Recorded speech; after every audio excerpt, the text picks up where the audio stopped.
I'm going to be speaking today about the English Premier League. It's a league that I've followed for a long time. We're just going to, I'm just going to talk the way it comes to my mind. So don't mind the accent, don't mind the way it comes across. I'm just speaking, uh, just expressing my mind about what I think. I've followed the Premier League for some time now. In the last 1 year, I've watch as many games as I could. The transfer windows, I have paid attention to them, so I think I do, have one or two opinions and impressions about the way things go. So a disclaimer: I like Chelsea Football Club. That's the club that I follow, and I like the way that the club has been bought as a mid-table club, really, and was transformed into a title winning machine. And they've been able to win every title that is available on the continent. Recently, they've had a downturn in fortune, not due to lack of money, but due to some changes that was, forced on the club. It wasn't the previous owner's decision to sell the club. It was something that was forced upon him due to, happenings around the world and what has been taking place between the Russia and Ukraine, which I believe it's a humanitarian crisis. I believe it's a wrong thing for Russia to invade Ukraine like that. I know they will have their reasons, but I don't think there is a reason to justify such an action. I understand that, but I kind of do not like the way the British government handled the whole scenario because practically they locked Chelsea down. They made it impossible for the club to be able to do business. They forced the owner out, forced him to sell.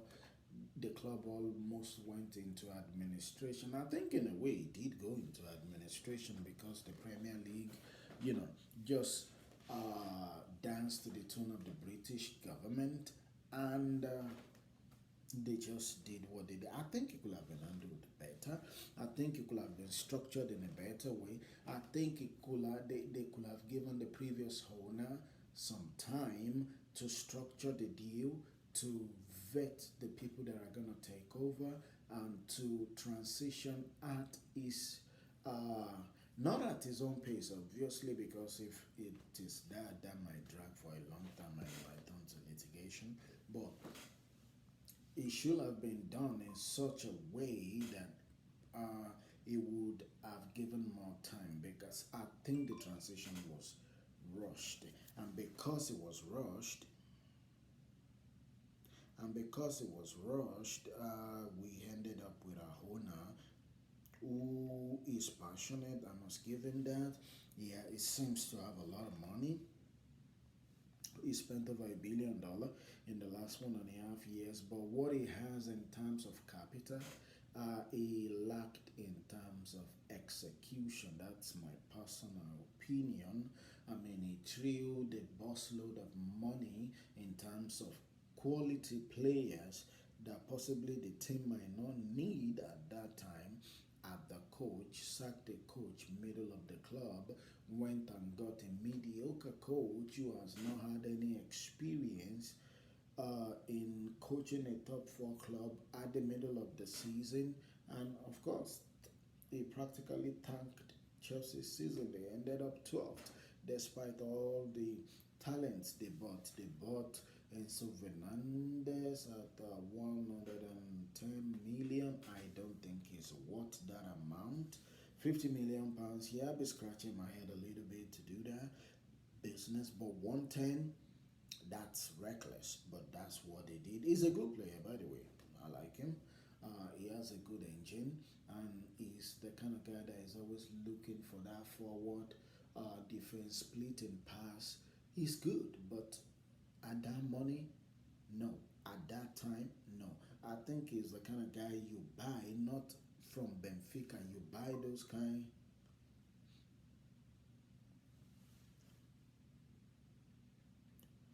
You buy those kind of player when they are coming up. So they did that. They buy Mihailo Modric. That's a good player too, but the timing of the signing, as well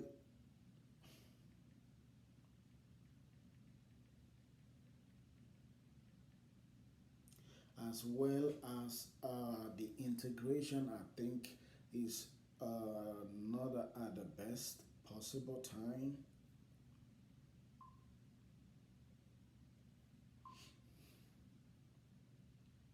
So, those are the actions of somebody that is not well calculated, is enthusiasm to uh, bring in the best player, make the team the best team, got the better side of his judgment. They bought some other people too. The dressing room became over bloated. The training, became disjointed. Frank Lampard came in, wasn't able to do anything. The coach he got sacked before the end of the season. I would have thought if you have the guts to go that route, uh, get a coach in mid-season, you've already calculated your risk. But I would have thought he should stick it out with the coach that he got. Chelsea was not going to win. He was not going to win anything last season. They were not going to get into the top four. So why not just stick it out? Why do you have to change again? He made the whole mockery of last season. Again, not due to lack of money, not due to lack of commitment, but due to lack of decisive and coordinated action. So that's my problem with him. Of course, they got in Pochettino. I think he's a good coach. His exploit at Tottenham and Southampton is there for people to see. PSG, I don't think PSG is a good yardstick to judge any coach because of the special scenario that is going on at PSG, and the fact that that's another story entirely on its own. But they got Pochettino. They moved out a lot of players that don't want to be there again. Kudos to them. They seem to be a little bit more calculated. They did get Noni Madueke last season, who I think is a good player. They got Malagusto. I don't think he's a top number two, but I think he's good enough to fill in for Rhys James whenever he's injured, and that guy gets injured a lot. But that's by the way. Over this last transfer window, they've been able to get in more players. One thing I will give to them is they are buying young, and they are not spending uh, overall, they are not spending a crazy lot over the amount. Moses Casado, that's a different ball game. Romeo Latvia, that's a different ball game. Those two, I think Romeo Latvia is what, 25, 30 million. Moses Casado, maybe 40 million. Definitely not 110. Definitely not at that price. But it is what it is. Those are two instances. But the other one, Leslie, um, Cole Palmer, those other ones, those are good buys at the right price. That's how you buy actually. You don't buy from a club that they have established themselves, or a club that had put a buyout clause that is astronomical, which I think was the case with Enzo. You buy those kind of player when they are at a club where their profile is not really set. The talent is there, but their profile is not set. They don't have a crazy buyout clause. They did buy Kandri Piers at a good price, I think 17 million, and that seems to be a very talented person. They bought Washington from Brazil. That is good because they bought what for 17. They bought this guy from Santos. I forgot his name now. One other young Brazilian boy. They have Cisadei, so they do have actually good young players. So that's a plus. They bought Jackson at a good price. That's a good player. Uh, will he score 30 goals a season? The jury is still out on that. I don't think he will get to that score line. But actually, they did buy him at a good price. He's what, 22 and 35 million, and he can play ball. Can he finish at the level of Wayne Rooney, Harry Kane, Kun Aguero? No, not right now. But can he stand on his own and play football? Yes, he could. He could bring the other midfielders into the play. He could hold up the ball. He could release the ball. He could run with the ball. Those kind of, you know, skill set is rare in a striker. So they did get a good one buying that. So that's a good buy. Kudos to them for that. So this season, it seems like they do have some clear way of doing things. I think they should have gotten a more potent striker, but I guess they are thinking they have Amanda Broja and they have Jackson, so they are thinking those two will be enough. I don't know why they did not try and retain Lukaku. I know the guy comes with his own set of problems, but he's a proven striker. He's a proven striker. If you put him there and you put a good midfield behind him and you let him feel like he's the main person, he will give you 20 goals a season. And those are the kind of players you need to be able to do something. So, will Chelsea win the league this season? Definitely no. Will they be in the top four this season? The jury is out on that. Maybe, maybe not. We'll never know until you know that season is at least half played. We'll never know.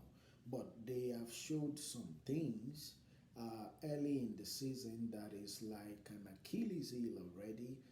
They have shown that they can play. That is good.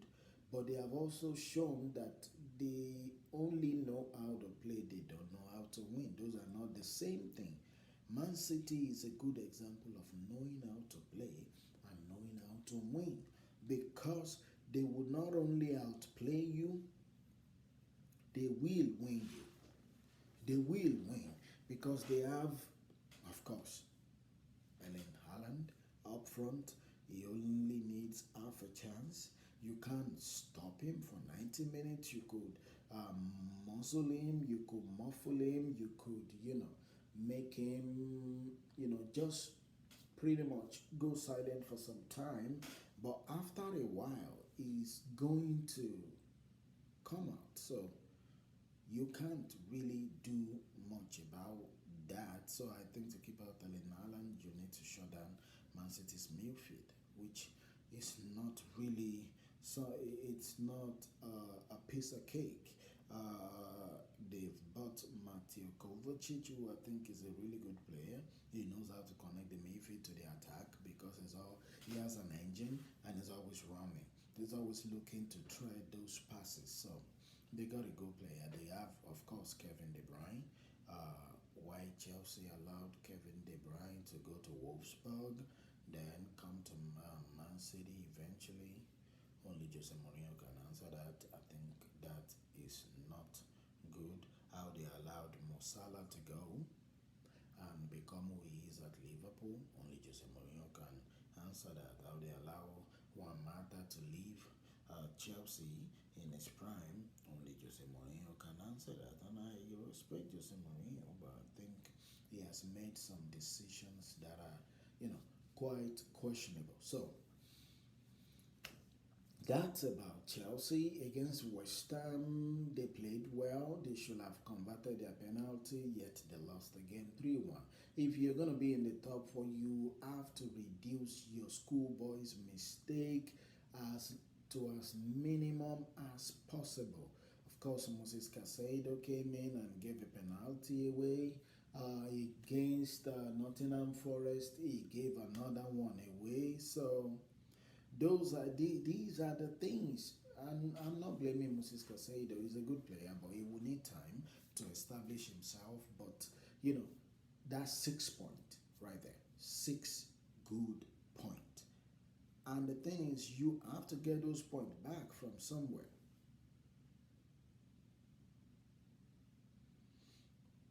You have to get those points back somewhere.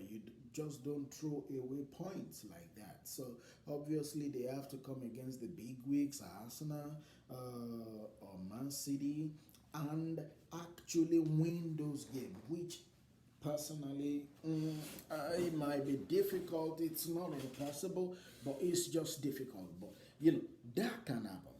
That can happen. So that's one thing to note. They do have a good coach. He does have a way of bringing out the best in players. So you need Modric to be at his best and to actually start playing football.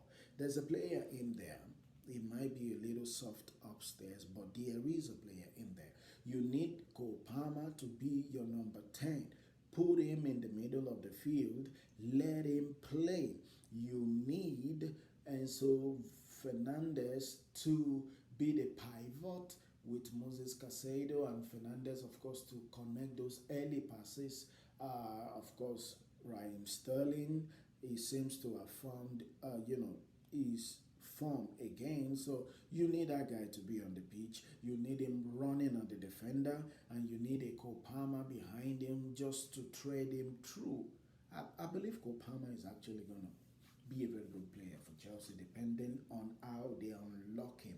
They have to unlock him. He is a good player, but they have to give him the space, meaning Casado and Enzo, they have to hone that midfield so that he can get into those pocket of spaces and give the telling passes. Unkunku, the guy that got injured, I mean, I believe that was a bad injury for Chelsea. If he had been there, I don't think we will lose against West Ham, because instead of Modric that is not playing, that guy can play. That guy is decisive. That guy can score goals. So that will have been a good guy. So overall, I think Chelsea bought well, but they might find themselves maybe in fifth or sixth position this season. That's just my gut feeling. That's what I think based on what I've seen so far. But again, what do I know? It's still early days. They've only played what, 4 games? They lost two, drew one, won one. They drew against Liverpool, which they should have won that game. They should have won that game. So game in, game out, what they should look to improve on is, yes, they are playing well, but they have to find a way to win. And to find a way to win, sometimes it might not be pretty. Sometimes you might not tread through passes from your keeper to the number 9. Sometimes you might have to, loop the ball. Sometimes you might have to force the opposition to give some, fouls in critical areas. You might have to do some things. That's why you need Sterling. You need Modric operating how he can operate. So that opposition backline can be stretched, and somebody like a Cole Palmer, like Enzo, can go in and take advantage of those spaces. So that's Chelsea. I think they might find themselves fifth or sixth this season. I don't think they will. They might not be able to make top four simply because of the level of competition. We know Arsenal is going to challenge Man City. They are going to challenge Man City. I have little doubt about that. Reason being, they have not lost any solid player. They only sold for Larry and Balogun, who wanted to go, who wasn't even in their first team, but they have Gabriel Jesus back. Nketiah is there. Pablo Vieira, who I really like, is there. They added Declan Rice. They retained Partey. They have Jorginho in there. They have this guy they bought from Leicester City, Leandro Trossard. They have their back line. They were unfortunate with injury to that guy they bought from Ajax, but they do have a core. And those boys, they have tasted what it is to be to challenge for a league. They have that number 10, who I think Real Madrid should not have sold. They have Martinelli, they have Saka. Those are crops of young and hungry players. Each one of those three would get 15 goals over the season, and that counts for something. Not to talk of the striker. Gabriel Jesus will get 20 goals a season because that's if he stays injury free, but he's a good striker on his own, and he brings those other three that I mentioned into the place. So Arsenal will challenge, they will be there. Man City, of course, will be there. That's two spots out of four already. You have Manchester United, no, you have Liverpool. Liverpool has replenished their midfield. They bought three solid midfielders, and they did not have to break the bank for any of them. Sloboslai was 70. The guy from Bayern Munich is way lesser than that. McAllister was a steal. That was a steal. Those are the kind of intuitive buys that you need to build a team. They waited, they got the guy. He's what, 25? He came at 30 million or 25 million pounds.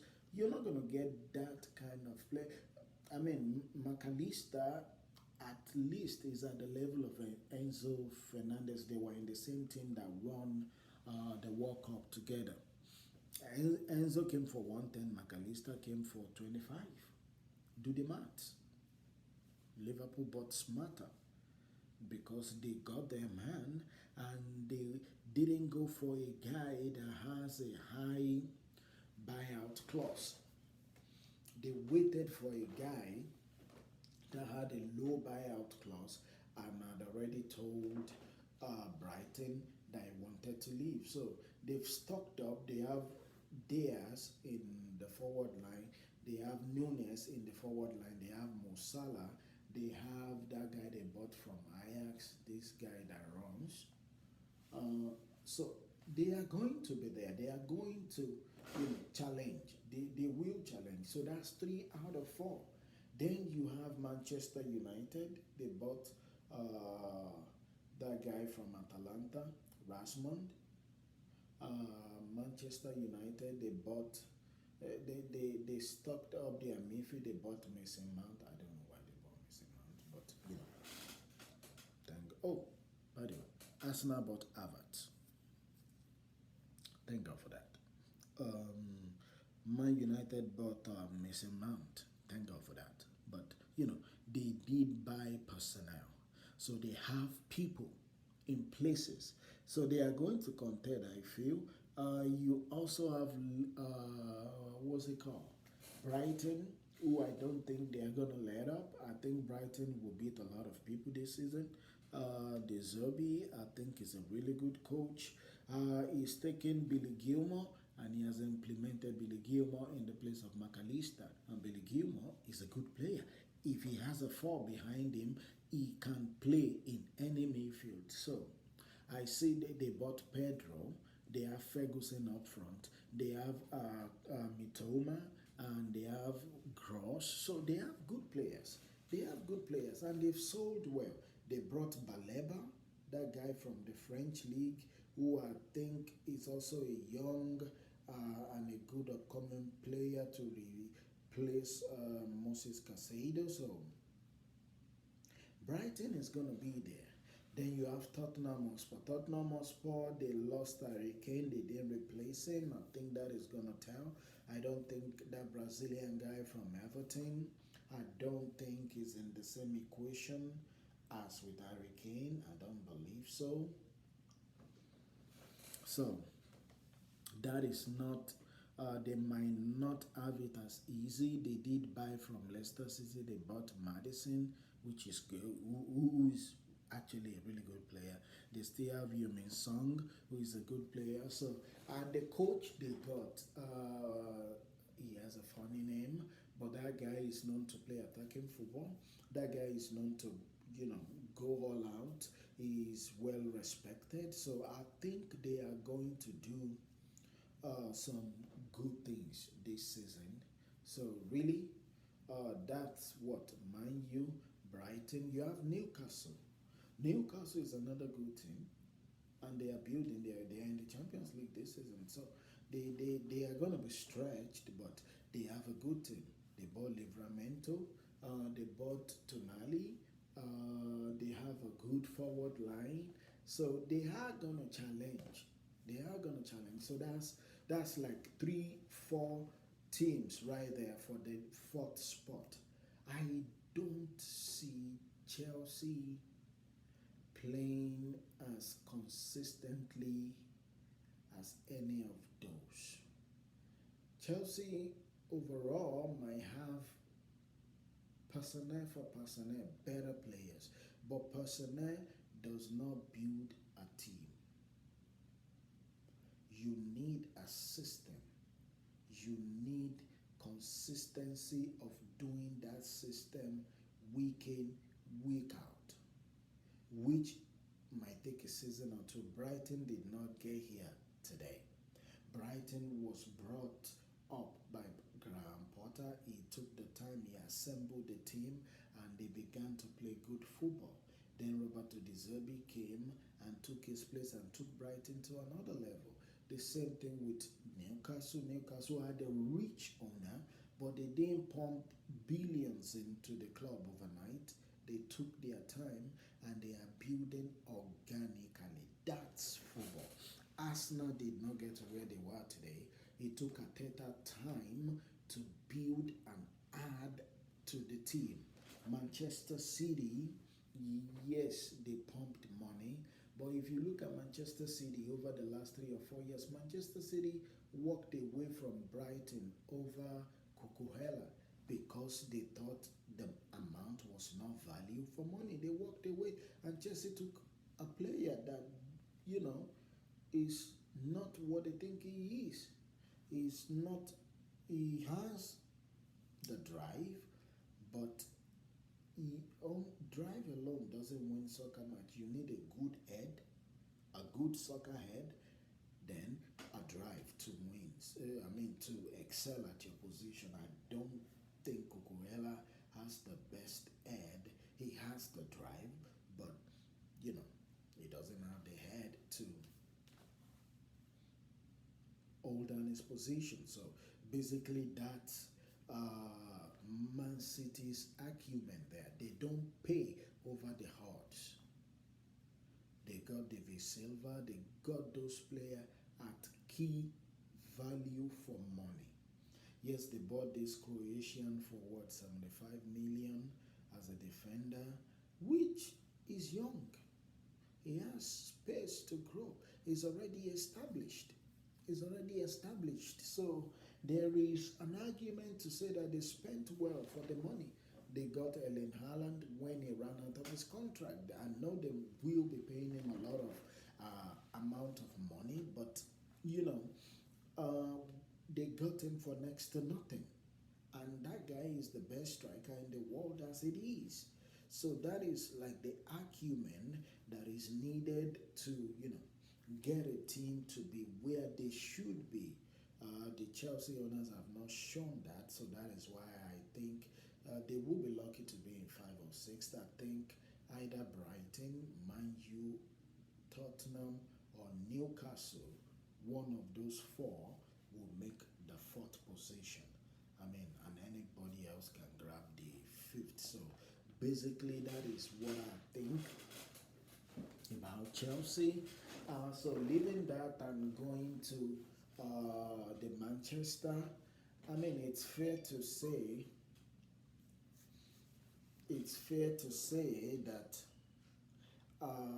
the Manchester superiority has changed. It has changed. Manchester City right now, they are way better, way better than Man United. So that has changed. There was a time that it used to be Man United, but right now, things have really changed. Things have really changed. So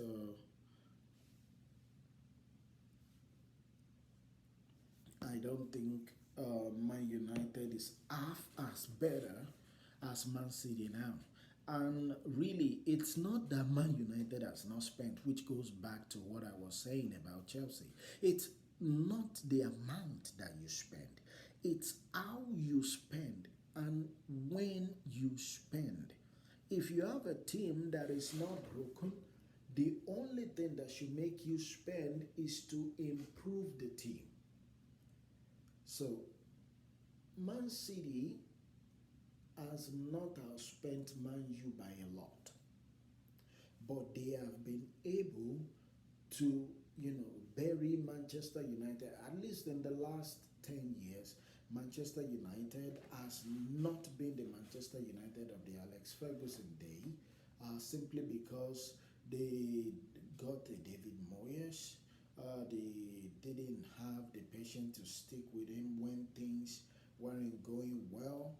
They got Louis Van Gaal, they got Jose Mourinho, they got Ragnick. Now they are the guy from Ajax, and they've been buying players. They bought Pogba, they bought a lot of players, and over time, none of them has been able to live up to the desired expectation. They have not been able to upturn Manchester City. I think it's not all down to the players that each individual club bought. I think it's down to the coaches. I think it's down to implementation. I think it's down to the style of implementation, the pattern, the patience. It's not like Man City has patience in yards for their coaches, but somehow they've been able to find the very good ones. Roberto Mancini was good. The other guy that was at Villarreal, I think they sacked that one. That one wasn't that good. Then they got Pep Guardiola. Guardiola just came in there and just took them to another level. We just took them to another level because before Guardiola came, Premier League is basically you kick it and you follow the ball. But Guardiola came and implemented some changes, implemented, playing football properly from the back line out, from the back line out, and was able to overturn the Premier League. This guy has won what, if I'm not mistaken, maybe 5 Premier League and like 3 on the bounce now. He must be doing something right. He is doing something right. They sold Riyad Mahrez. They bought Riyad Mahrez from Leicester City, and they were able to use him maximally. Riyad Mahrez, I believe, was one of those very talented ones. They had David Silva, they had Con Aguero, they had beautiful players. Now they have Bernardo Silva, who is another little magician, on his own, just doing what he knows how to do best, which is to embarrass defenders and, release those killer passes. And he does score a lot of goals. So Manchester City, they have been able to hold down their fort, and they have been able to effectively take reign from Man U. Player for player, they are superior to Man U. Team-wise, I think they are doubly better than Man U as it is. So, and they have this knack, this way of winning. They just find a way to win. And they have been able to win and not sacrifice their style of play or their quality of play. I believe that is really, really, really rare. And I think that is kudos to Pep Guardiola. He has been able to motivate them season in, season out to win the league again and again. That is not something easy to do because the normal psyche of most players, once they've won something, is to, just relax, let things be, and that's when things begin to fall through the crack. But I've not seen that with Manchester City. So for the Manchester area, of course, the best team by far is Manchester City. So for the Liverpool area, of course, the best team is Liverpool. The Liverpool Everton derby has, in my opinion, lost the taste, the status, and the taste of a derby. Reason being that the difference in quality is so high that you already almost always know what the outcome of that will be. Everton is most likely not going to win.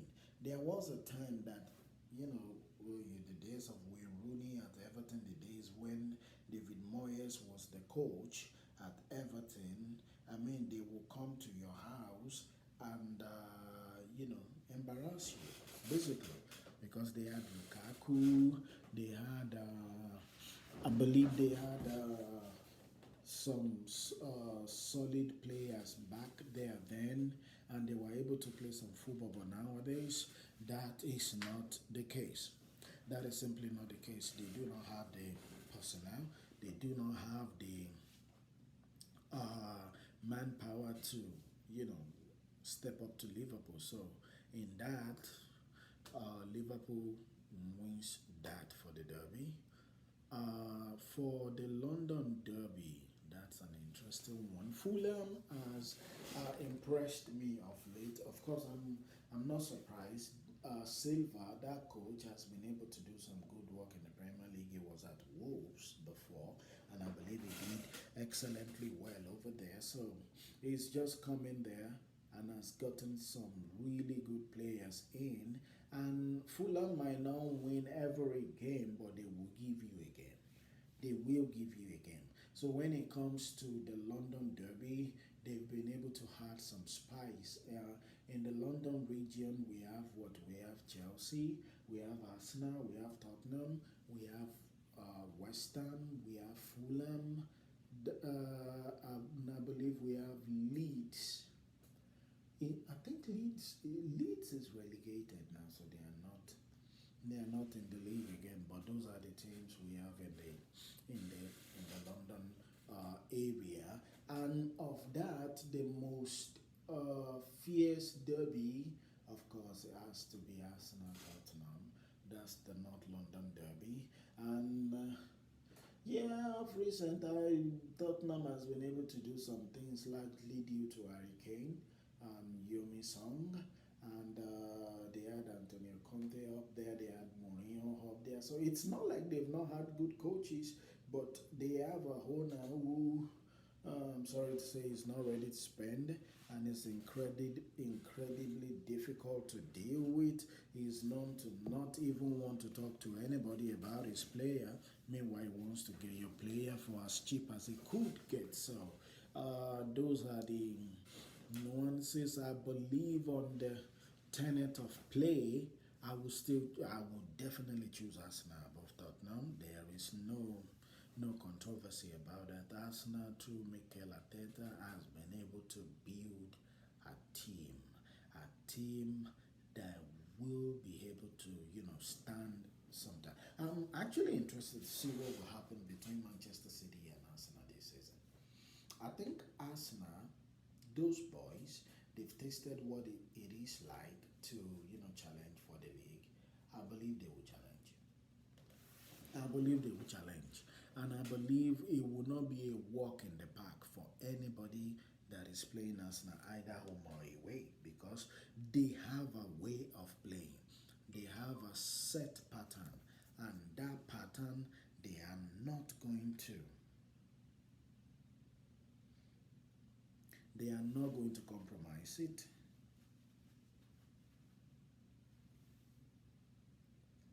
They are not going to compromise that pattern. They are going to stick with it. They are going to make sure that they win, or you know they they would give their possible best to try and be able to do that. So basically, Arsenal would still carry the day in the North London derby any day. I don't see Tottenham being able to, you know, match them. I don't think they'll be able to do that.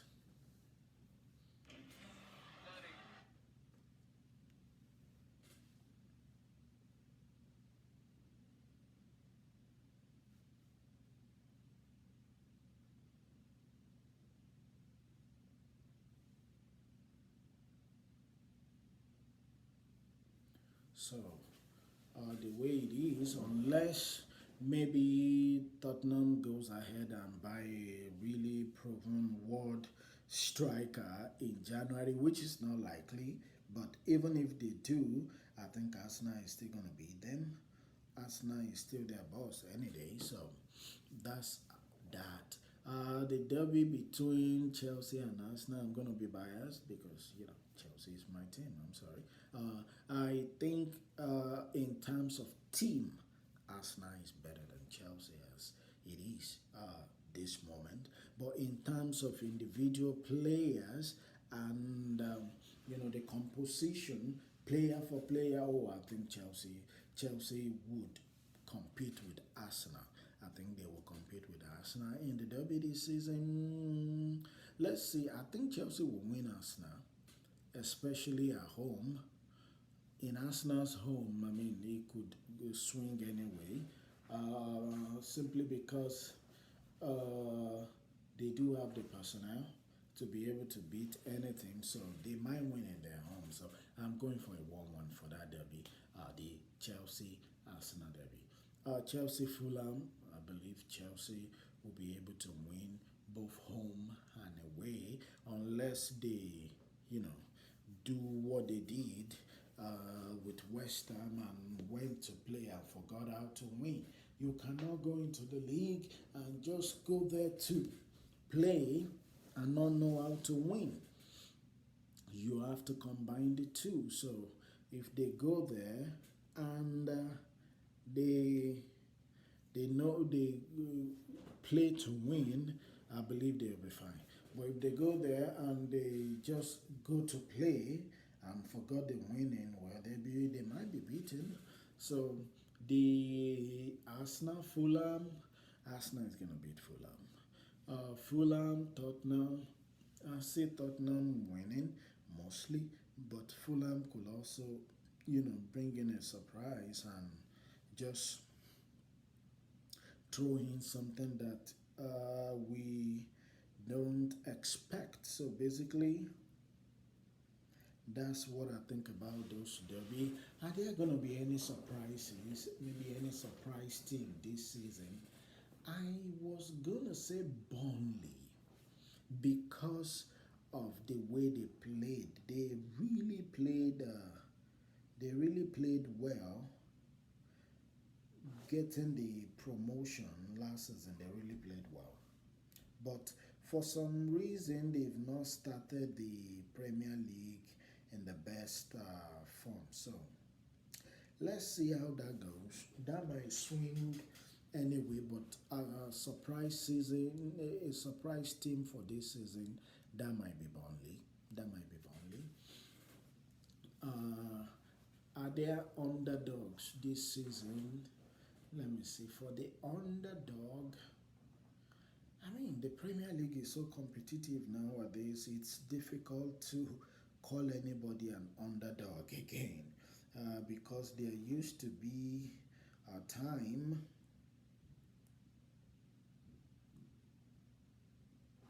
There used to be a time that, I think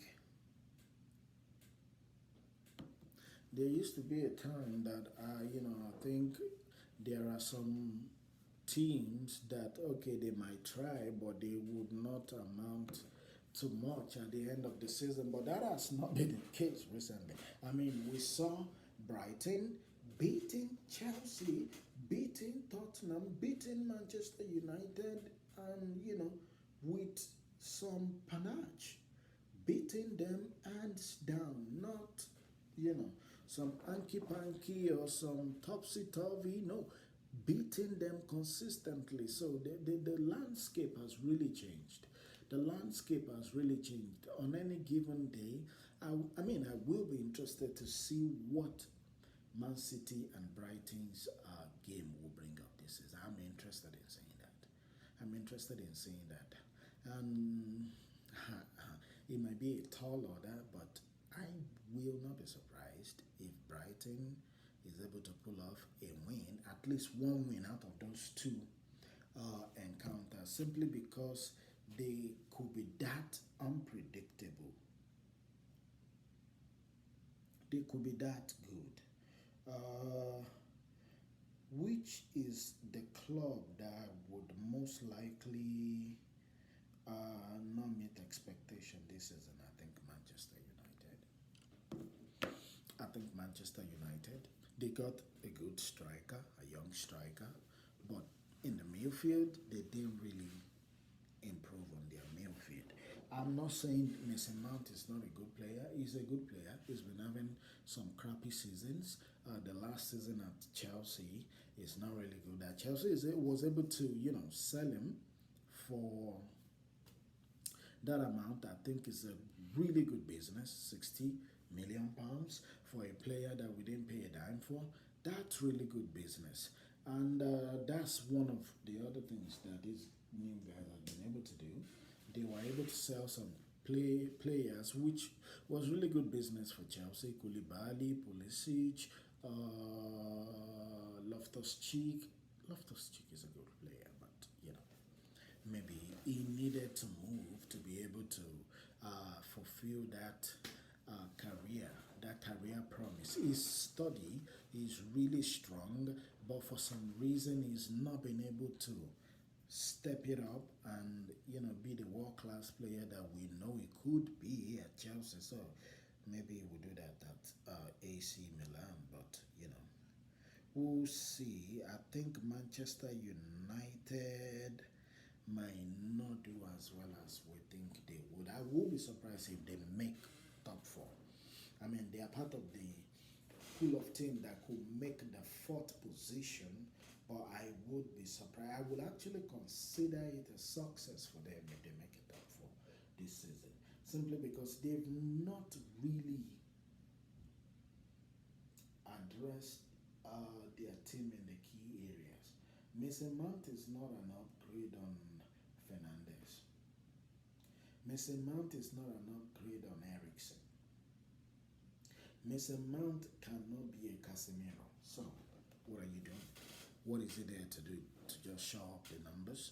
So, I don't think they really improved that particular area. I mean, David De Gea had some errors in his game. We know he could be a fantastic goalkeeper, but once in maybe 5 games, he would give the hot goals away. Andre Onana that they bought, yeah, I get that he could pass the ball, he could, pass for a player, but I really don't see him as an upgrade to to David De Gea. I don't see him. So, goalkeeping department, no upgrade in the defense, no upgrade in the midfield, no real upgrade in the striking department. Yes, maybe an upgrade. So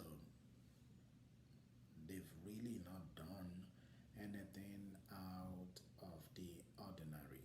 So I don't really see them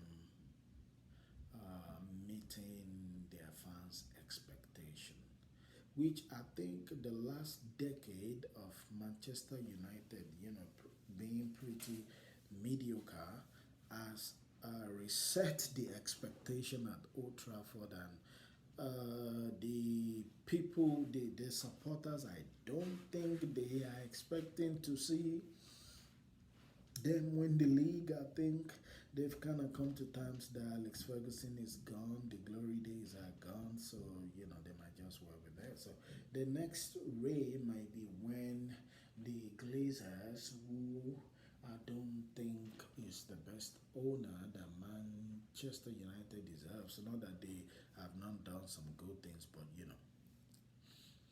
they've not just been like the Roman Abramovich is to Chelsea. So I think Man U need to be sold. So maybe when they are sold to somebody with a deep pocket and they are ready to, face this not only with money but with strategy, patience, and time, then maybe they can catch up with Man City because Man City have, built a very good academy. Chelsea has a very good academy too. Man City built a very good academy. What is it called? I don't remember the last time the academy of Manchester United produced anybody noteworthy. They've always gone to, buy players from elsewhere. But Man City seems to have a crop of player coming in. But the best academy nationwide, I'll give it to Chelsea. If you look at the first 20 team in the Premier League, hardly would you see anything that Chelsea has not touched, one way or the other, through the academy. So they are really producing player at such a rate for the Premier League that, I believe Roman Abramovich now, because of the Putin's relationship, because of Russia, Ukraine, we don't appreciate him now. But I think that's a very darn good owner right there. That's a football fan if I've ever seen one. Any club that is able to have that guy as its owner should thank his star. He's ruthless. That's why he got so much success. But go look behind the scene. He has given Chelsea a gift that, if well managed, will put them in a pedestal over years to come. Over years to come. They have a world-class academy, and that academy produces. You're talking Mason Mount, Rhys James, you're talking Loftus Cheek, Livramento, you're talking many, many, many more players. They are actually far more. Chaloba, who is this guy? Ryan Bertrand. A lot of them, a lot of them, a lot of them has come through that academy, and they've been able to go on and represent England. Otsenadoi, those are good players in their own right. Those are good players, and they've all come through, Chelsea's academy. I mean, the last Champions League that Chelsea won, you have academy players, being in the thick and thin of the way things are run. You have Tammy Abraham, who plays for Roma now, is from Chelsea Academy. So that academy has produced really, really, really good players. So, which other topic do I want to talk about the Premier League? Oh, who the best coach will be for the season? I believe that will still be Pep Guardiola. I'm sorry to say that, but that guy is a machine, and that machine doesn't look like it's gonna stop, functioning. It's not gonna stop functioning. That guy knows how to win.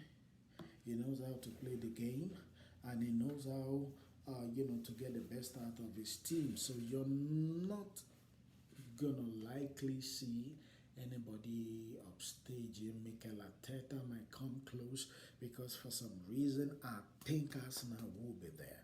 Actually, for a funny reason, I know some of my friends will not believe this, but I am actually wishing that Arsenal will win the league.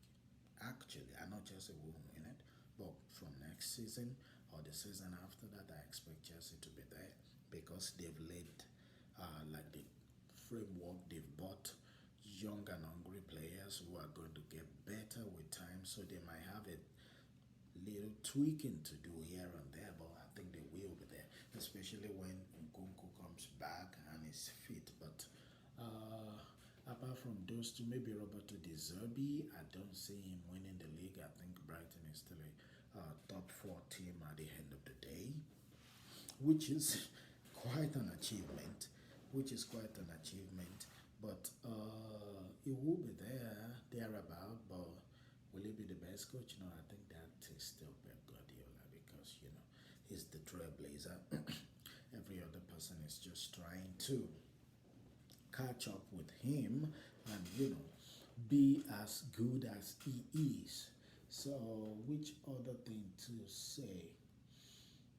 Who is going to be the most referee prone to mistake this season? That's something interesting. I think uh, this is hard. Anthony Taylor. Anthony Taylor. I know he's a top rated referee with FIFA and whatnot, but he's got a mistake in his bone. Yes, VAR has come to help them out and do some things, but I still think Anthony Taylor is the guy to watch out for high profile errors because at the end of the day, VAR is not gonna pick everything, and Anthony Taylor is gonna get the nod for most of the top games. So I think he's gonna be the one to make the costliest mistake. Um, Let me see what is the next question. Hmm.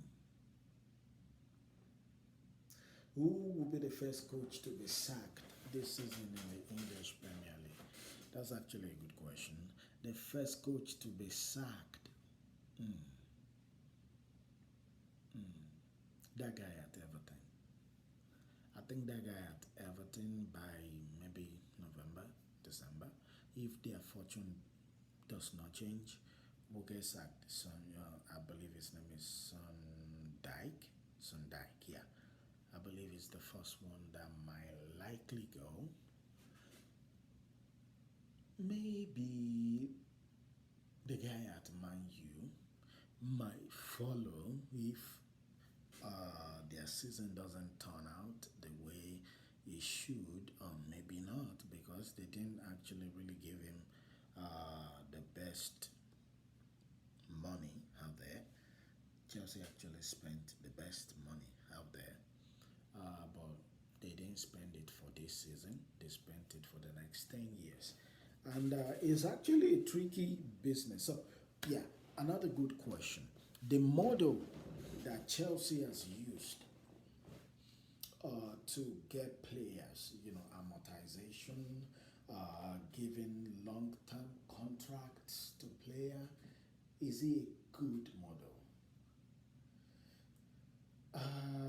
It's difficult to say. I believe we'll be able to say in hindsight because that's always 2020.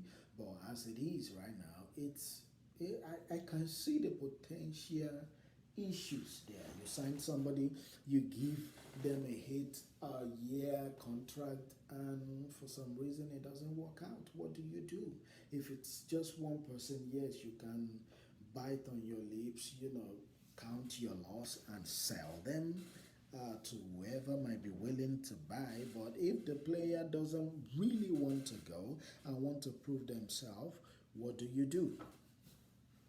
So you can be stuck with players. I mean, fatigue can set in from the player. They might get tired of the club. What do you do?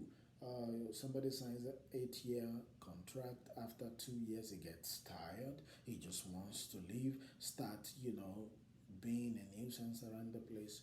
What do you do? So that's a risky model, I believe.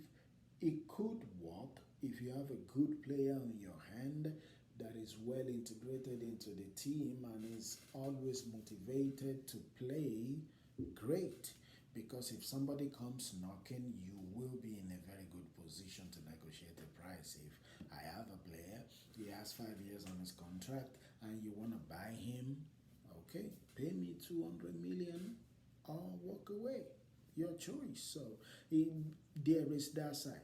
But if the table were to be turned, I believe Chelsea could get into some mucky and banana peel situation there. Hopefully not, but that model, I think the jury is still out on that one. The other thing being, is Chelsea gonna be found culpable for the FFP this season?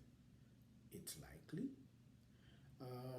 Will it happen for sure? We don't know until it happens, but you know, it's likely. So we'll see how that goes. We'll see how that goes. I don't know the amortization thing, whether it will stand the test of scrutiny, but if it does, that's ingenious. That's a way to leverage, cash flow in a way and still bring in quality players. I know I heard somebody say that, I think Asma Begovic say that there are no world class player in the locker room again. I see what he's saying, but I don't think that is entirely true because those world class players, they came from somewhere. They came from some team. They didn't drop from the sky. So that might, still be an issue. We'll see how that goes. Thank you for listening to this rant. It's a long rant, but thank you, and we'll see you some other